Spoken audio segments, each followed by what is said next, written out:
Hello everyone. My name is Teacher Oliver and I'm going to explain you all the vocabulary that I have shared this week on my Instagram page at Oliver Teacher. We will start off with the word I shared on Monday. Monday is my alternative vocabulary day. So on this Monday, I explained the word weekend course. And I said, don't use this word, don't use weekend course, but use the word cram school, because cram school is the correct way to say it. Now, the example is lots of students want to get a high score in university tests and go to cram schools in the evenings or weekends. Second example, parents feel that cram schools sometimes ask for too much money but still spend their children in order for them to have a better chance in the university placement test.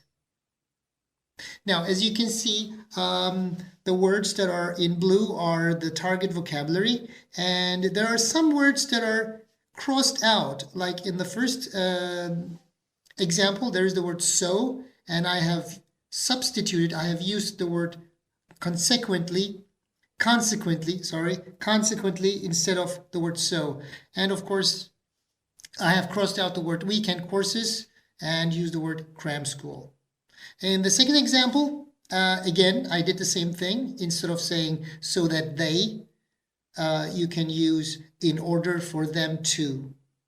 Okay, let's move on to our second day. Okay, on Tuesday, I have actually shared two different vocabulary. The first one was impress, and the second one was acquiesce. I know it's a bit difficult to say, but that's why we do difficult words. So Tuesday, difficult vocabulary day, and the first word is impressive. Impressive is an adjective, and it has the meaning to be able to make others admire you and respect you because you're just great, you're just awesome. Okay? Now, let's take a look at our examples. First one, he knows an impressive amount of vocabulary, thus he can write great essays. And our second example, after working day and night for the university exams, she made impressive progress and landed in one of the best universities in the country. Now here I would like you to pay attention to landed in. I use it instead of the word entered. All right. Second example on the second page of Tuesday's Instagram post. Acquiesce. Please repeat. Acquiesce. Great. And the meaning of this is to say yes, to agree to something without saying too many things about it, without protesting, but in fact, you do not want to accept this situation, but you still say, oh, yes, okay, I will do it. So that's basically the meaning of acquiesce, which is a verb. Now, going to our examples. The first one, though Mr. Johnson wanted work, this should be, no. Although Mr. Johnson wanted to work in his room, I guess I made a mistake here. Although Mr. Johnson wanted to work in his room, when his wife told him that he had better come in to dinner, he acquiesced to her wishes. Okay. The second one, she acquiesced to go on vacation to the mountains when she really wanted to go to the sea. Okay. Now, in the first example, I would again like to draw your attention to the last part, acquiesced to her wishes. So this is very often used together. We agree somebody's desires, or we do what other people say, but we in fact do not really want it. It's like, actually, this is a bit of an example that I have taken from my life. When I'm in front of my computer or when I am using my telephone to communicate with my Instagram followers or just surf on the net, sometimes my wife calls me for dinner and I have to go. Although sometimes I feel like I don't want to, so I just acquiesce to her wishes. Great. We can move on to the next day, which is Wednesday. Wednesday is our phrasal verb day, and here on Wednesday we have two different phrasal verbs. The first one is point out, and the second one on this next page is put off. Starting with the first one, point out means to show, to indicate, to tell something, especially a little bit more in detail. Okay, and this word, as you can see in the quick tip, is often used with the word the difference, to point out the difference. And I have used it in the first example. I asked him to point out the 10 differences between the two pictures, but he found only 6 of them. And the second one, I would like to point out that I do not agree with the changes made to the contract without my approval. Okay, I think the second example can often be used in a business context, maybe. Like you communicate with another company and you have a contract and they make changes on the contract, but you do not like them. You do not approve these changes or approve of these changes. So you can point out that you do not agree with this, for example. That's one example I have. Moving on to the next page, put off. Put off is to push it to a later date, to delay something, to postpone something. And our example is, dear students, due to the adverse weather conditions, outdoor activities have been put off until the weather improves. As you can see, I'm trying to read it as if I'm like the administrator or the principal or somebody important in a school. And the second example, as the CEO of the company has not returned from his business trip, our weekly meeting has been put off awaiting his arrival. Okay, in the first example, I'd like to draw your attention to the word bad, which I crossed out and I used the word adverse weather. This is actually a very good usage.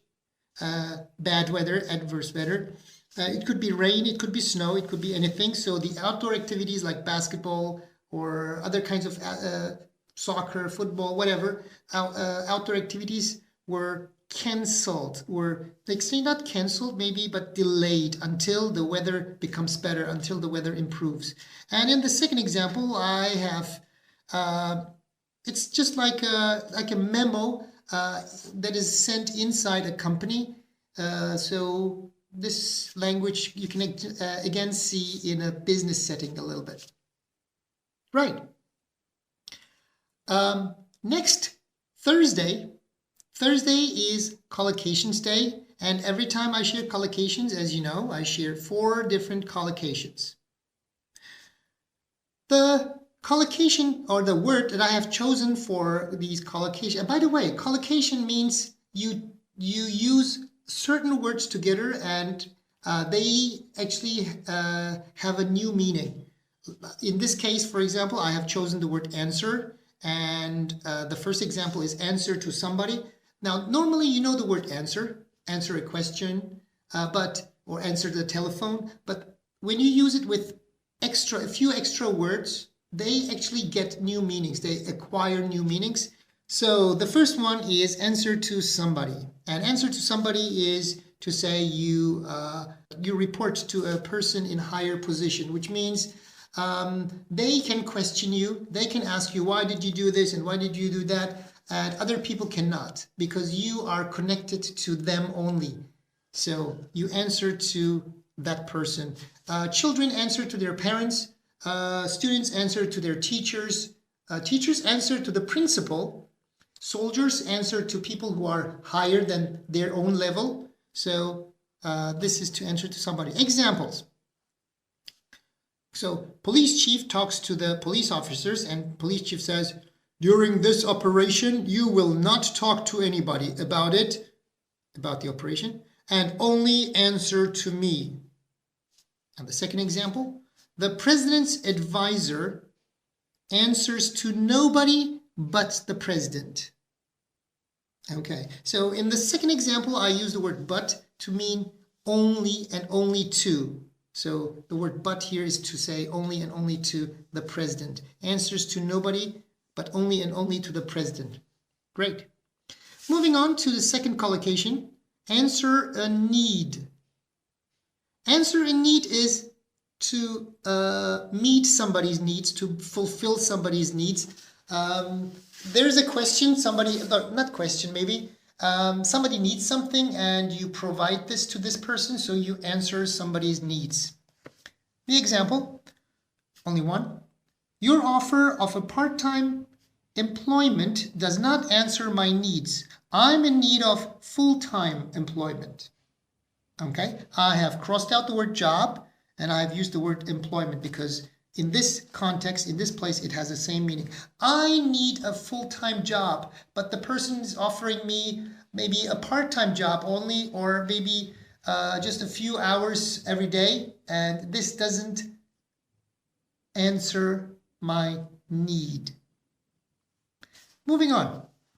The third one, answer somebody's prayers. Answer somebody's prayers. We use this one. Okay, don't think of prayer to pray to God and say this and this, like, dear God, give me this, and I need more money, or I need a better grade, and so on. But it's like to want something very much, to desire something very much. So when you want something, it's just like a prayer. So when somebody gives you what you really, really, really want very much, they answer your prayers. And the example, Jessica's prayers were answered when she was accepted to the university she so greatly desired. All right, I have to say something about the last part. She so greatly desired, that she wanted very, very, very much. That's basically the meaning, and I have chosen this sentence structure especially to give this meaning in a very strong way.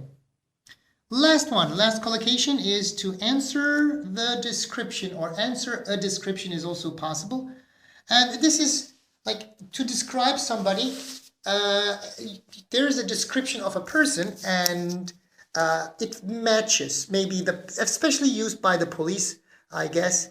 They're looking for somebody and reports come in and they look at this description of the person in the report and the description of the person that they are looking for, and to see if it answers the description, matches basically. The meaning is to fit the description, look like the person described, and so on, or sometimes a thing. And the example, again from the police. The police have detained 2 men accused of bank robbery, but they were later released as they didn't answer the description of the actual robbers. Okay. Robbery, to go and steal from some place, and the robbers are the people. So that's basically it. The release is to let go the people they have detained, they have taken in to question at the police station. Great. Friday. What do we have on Friday? Friday is our idiom day. So we use English idioms. Every language has idioms. Idioms are words that come together and they, like a mini sentence, and they acquire a new meaning. So our idiom for this week is let the cat out of the bag. Let the cat out of the bag. And the meaning is to tell someone something that was supposed to be a secret. But remember, this is not a government secret. This is just a small secret that is supposed to be kept hidden, all right, from other people. And the cat itself, I guess, is the secret. And you let the cat out of the bag. Bag is like the cover of it. Maybe you can say the secret is covered. And when the cat is out, everybody can see it. The secret is out. Everybody knows about it. And our example. You really let the cat out of the bag when you asked Jason what time his party started. He didn't know anything about it as it was supposed to be a surprise. Okay, so surprise party, but Jason's surprise party, but somebody let the cat out of the bag. Somebody told that, somebody let Jason know about the party. Moving on to the next day, Saturday. Saturday is our proverb day. Proverbs are sentences that develop over a very long period of time, and they have a totally different meaning from what they actually say. So when you read them, sometimes it's difficult to understand. You have to look at a little bit of explanation to understand, just like idioms, but these are, I guess, these develop in a much longer time than idioms. Idioms, maybe, people can invent them in much shorter time. Great. Our idiom for this Saturday, all's well that ends well. All's well that ends well. And this actually is from Shakespeare. One of Shakespeare's plays, I think, is called All's Well That Ends Well. And it basically means you may have difficulties doing something, but at the end, if you are successful or if you reach your goal, you don't think about your difficulties, the troubles, the problems, the pain that you experienced while you were reaching your target, your destination, your goal. And at the end, you feel very good because everything is well, because the end result is very good. Example. I'm glad you finally got here, even though your car had an engine problem on the way. I should read this again. It was not very good. I'm glad you finally got here, even though your car had an engine problem on the way. This was much better. Okay. Last one. Last one is Sunday. And Sunday is our foreign word in English day. And today we have a word that...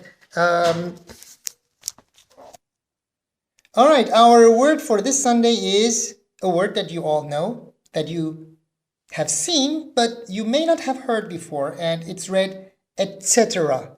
Please repeat, etc. And this is a Latin word, and it basically means and so on and so forth. And you have seen this in many books, in many readings, articles, etc. Then it's abbreviated as etc. Okay, and in spoken language, we say it 2 times.